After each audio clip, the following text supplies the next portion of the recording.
Oh, hi there. So, I talk about the Raspberry Pis a lot, and I figured I'd make a quick video showing off or explaining exactly what one of the primary uses I use for Raspberry Pis around our house. We have a few of them. One is we use it as a media center, which is this guy sitting right here. So it's got HDMI out. It also has composite out, yellow jack right there if you have an old TV. So right now I have this plugged into our Ethernet just because it's a bit faster, but we have Wi-Fi dongles about, I don't think I have one right here. I have another one sitting over here that is completely wireless. This one I'm currently in development, turning into or adding features for the basement monitor and network monitor. But this guy, HDMI out, uses a cell phone charger for power, so that's just, I can't really see, it's too dark. But it's the standard mini, micro, I forget which one. But the more recent one that everyone has with their phones. The jack, that's the USB plug that is plugged in right here. Oh, it's so dark, but anyway. That's this cheap USB IR blaster I bought on eBay. Yeah, that's really all the story there is to that guy. I'm just gonna, let's leave him on the ground. I'll come back. So anyway, we use this as a DIY home theater setup that lets me do whatever I want because it's open source. So one of the things you've probably seen me on Facebook posting is a lot of speed runs and watching people play video games on Twitch. Just because, I don't know, I guess I'm weird. I enjoy watching other people play video games that do it very well, speed runs in particular. So, I can either use my remote, any remote you can program it to work with, to, select whatever I want, or I prefer using a browser. So I've selected the Twitch plugin for Xbox Media Center, and Xbox Media Center has a ton of plugins.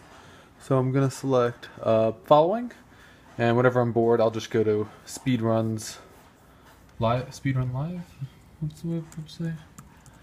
Speedrunslive.com, and you can find a whole bunch of people who are playing games right now, and you can watch them. All sorts of stuff. So I'll just find somebody on there, add them to my follow list. So right now one of my favorite dudes is streaming live, Enop. This guy is kind of fun to watch. He plays Majora's Mask 100%, which means he gets all the items in the game and everything. But he also plays the piano along during cutscenes that he can't skip, which is kind of cool. So that's him up in the top left. I think he's in Sweden or someplace. But he's just playing through. I think that's the world record on the left under him that you can see him playing against. So it looks like right now he's a bit behind, but not far. So he's pretty early in the game. The whole run is like 5 hours and something or else. Yeah, 5:13 it says there at the bottom. But anyway, this is a nice, fun thing that I like to leave on in the background when, I don't know, I seem to work better when there's stuff on in the background. But in addition to this, you can add any network. I'm gonna mute this in the background so he's not talking over me. But any source of video, really. I can play YouTube videos from here, so I can show that off real quick too. So we'll type in YouTube, the Speed Demos Archive. So I will pick something like, let's do Chrono Trigger. And I'm going to stop the video. I'm going to stop the video. I don't even need to stop it, but I'm going to stop it anyway, just because whatever. And I have a plugin up here that will let me play it directly to the TV. So I hit, let's see if I can get both in the frame at the same time, maybe. Hit play. Takes a second for Xbox Media Center to do its thing.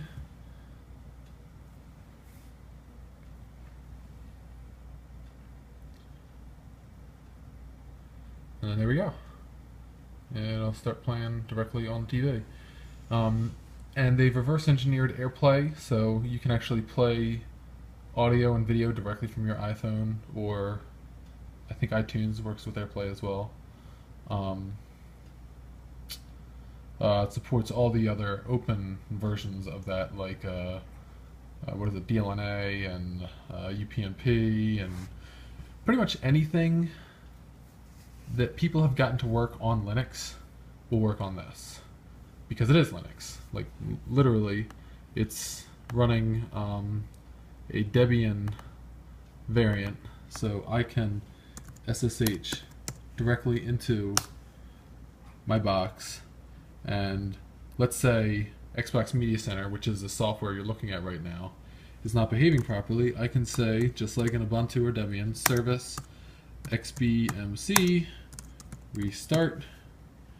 You see that right there, and hit that, and ta-da! It's restarting that service. So on this Xbox Media Center, or my Raspberry Pi, I'm running Xbox Media Center. I'm running Apache, a basic LAMP stack, to do some custom web interface junk. Also running a ZNC server, and that's how I connect to all of my IRC stuff. Like we have work internally at IRC internally at my work.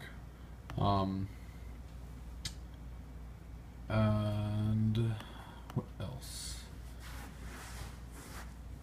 I'm using him at work to do on-the-fly RF decoding of video, IR blasting. Another project I haven't started yet, but I'm going to work on. I want to work on sort of a universal remote, but a smart one. So essentially, these, and I'm rambling a bit now, but I'm just sort of kind of coming off the top of my head. We have a Logitech Harmony that was recommended to us by Alex, who I used to work with at Best Buy. And it works great, but like, let's say, so right now it's in Raspberry Pi mode, and it knows all the commands that it can send to it and everything. But right now it assumes everything's in a certain state. If I were to press a button to, let's say, turn off the TV, turn whatever on or off, but it's not pointed directly at the TV, and the command doesn't get read, the devices can essentially get out of sync with what this thinks it is. So I'm going to write software with an IR receiver, which I already have working, obviously, and an IR emitter, which I have working at work. I mean an IR blaster at work for testing and stuff, that will use a dummy set of IR. So essentially I'll program the Harmony with a dummy set of IR, so it's just sending junk commands that nothing's going to read. The Raspberry Pi will read it. It will then keep track of the states of everything actively. So essentially, using all the little pins on the top of the Raspberry Pi, I'm going to actively read the state of my devices.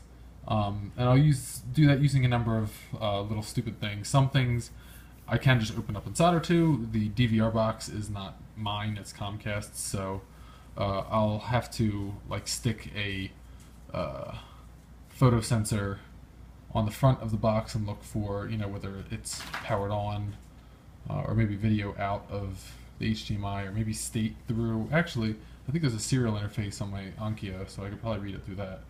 But essentially have it do everything actively, so things can never get out of sync, and it would have much more control over essentially everything. And that, amongst a whole bunch of other fun projects I'd like to do with the Raspberry Pi, is just because they're so cheap.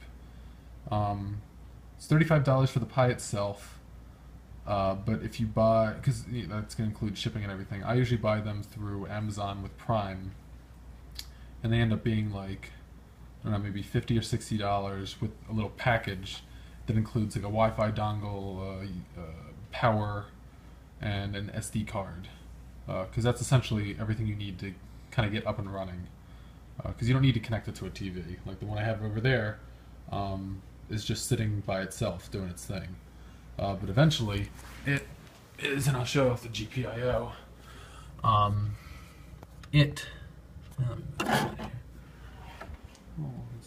There. all those pins up top here, right there, you can plug things into them and code directly to it to either send, send infrared signals to, if you wired an IR LED to it directly, receive sensors, any sort of sensor you want. It's all digital though, so you'd have to get a DAC if you wanted to, or an ADC. But anyway, yeah. Point of the video is Raspberry Pis are awesome, and if you want to get started with one, but you don't really have a quote-unquote project, you may feel bad for just buying a toy and not having an idea. And now Scout's crying about going outside. I know. I talk with people about Raspberry Pis and how awesome they are often. If you know me personally, you know I won't shut up about them. And one of the most common responses I get is, I really want to get one, but I don't know what to do with it.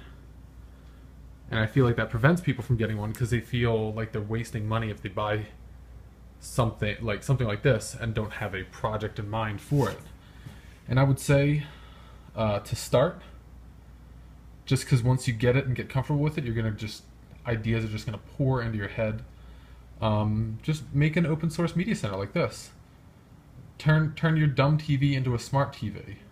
You can run, you can run anything that you can get to compile on Linux and ARM, and even things that don't. Like, for example, some of the libraries and stuff I'm working on at work to do RF live analysis, they didn't compile on ARM, so I had to get and ARM is the type of processor on the Pi. I had to get a cross compiler and do all sorts of code modifications, but if you're nerdy enough and have enough desire, you can get anything to run on it. But for the most part, pretty much anything you're going to hear about that's popular, video game emulators, web browsers, IRC, instant messaging, maybe you just want to show weather or news. Another Raspberry Pi project I used at work is we have TVs. We hooked up, and I have a full screen Chrome browser running to do a little like news feed. We're getting them. I think we only have one site left that doesn't have them, but they're pretty much my favorite toy at the moment, and I would be happiest just sort of rolling around in a pile of them. And if anyone has any questions or wants any help with a project, or just wants to know exactly what they need to get started, definitely bug me, and I will help you with the biggest smile on my face, because I love the crap out of helping people. And that's it. So go buy Raspberry Pi, or else you're a jerk. Okay, bye.